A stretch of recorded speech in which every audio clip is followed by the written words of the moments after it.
In this video, we're going to look at breakouts relative to the way that Elluminate worked when using breakouts.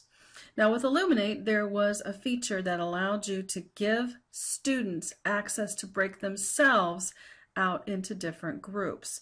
This would basically give them not necessarily more rights, just the ability to move themselves into another breakout so that way they could have their different groups. However, it doesn't look like Connect will allow you to do that without changing students' roles. So let's take a look at what that looks like, and that may influence the way you design those type of breakout activities and the way you have to plan for them, since it does work a little bit differently. So right now, I have myself here as a host, and then I have a student here. The student happens to be on my iPhone, but that's not terribly important for this exact demonstration today. So for instance, the student is right now is set as a presenter. I'm going to make the student a participant, and you'll notice that they jump down to this level. So let's take a look at what each role can do, and that may make more sense. So as a host, I can check and take a look at what a participant can do. So I'm going to make myself a participant, and you'll notice I lose a lot of those different features I had before. I no longer have the features that allow me to do the breakouts. So I don't have that here anymore. If I change myself again back, so I'm going to roll over that name. Oh, I can't change it from here, sorry. I have to go in here, I forgot. I need to go and change my role here to a presenter. Then I still don't have a lot of rights. I have more rights here when it comes to presenting content, but I again don't have any breakout rights. So I'm going to go back to the meeting and then change my role to a host.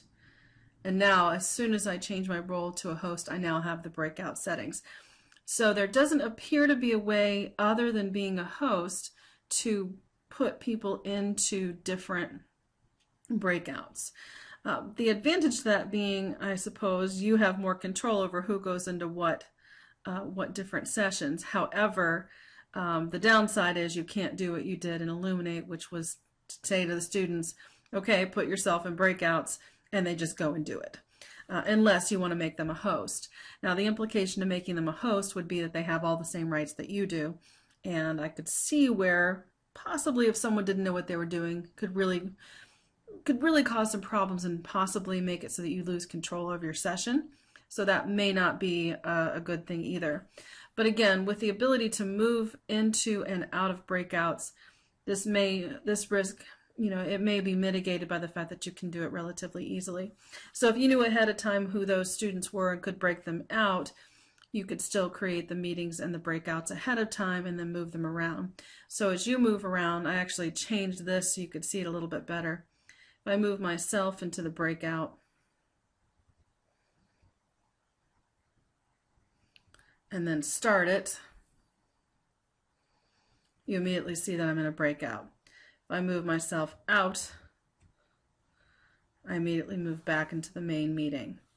So you could do it that way. It still appears that you are required to create the breakouts yourself and then use the start and end breakout button to move students in and out of those breakouts. So really, I think the implication is that you may require students to arrive into the session 10 minutes prior to it starting so that you can do the assignment into the various breakouts. Because once the assignment's done, it's a matter of pressing the button to start and end.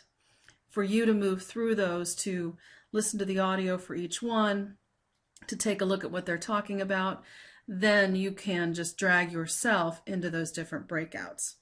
Again, it does work differently, and you may find that it's not as convenient as the way you did it prior, but this appears to be the way that Connect works. I'm going to continue to do research on this though and see if there may be a different way that I haven't seen yet. Since we're all kind of learning at this point, there may be another way. So that appears to be the way to use the breakouts and appears to be the way to give students rights. And give you a chance to give them different rights if you wish to. You may find that that works better depending on your particular philosophy and the way you run your online course. If you have any questions, let me know.